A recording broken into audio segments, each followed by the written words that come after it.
From your inventory, you will navigate to the columns icon. You will insert a stock column.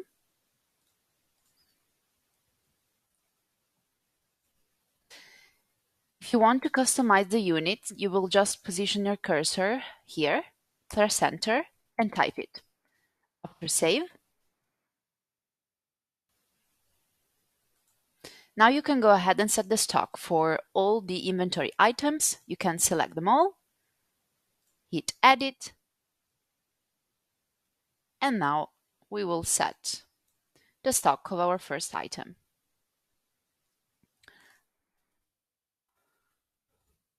You can add comments and you can create a low stock reminder. Save.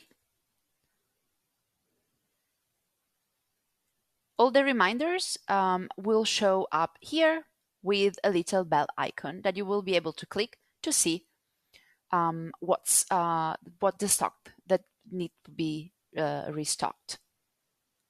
Now I will navigate to a step. I will assign that item from my inventory, and it's the first one. I will now be able to consume the quantity I need. I will consume 80 so that I can show you what happens in the actual inventory. Let me just refresh this. As you can see, I have a reminder here that I can click. And it tells me that this item needs to be restocked. I can also filter for active reminders to make it easier to see what I need to restock.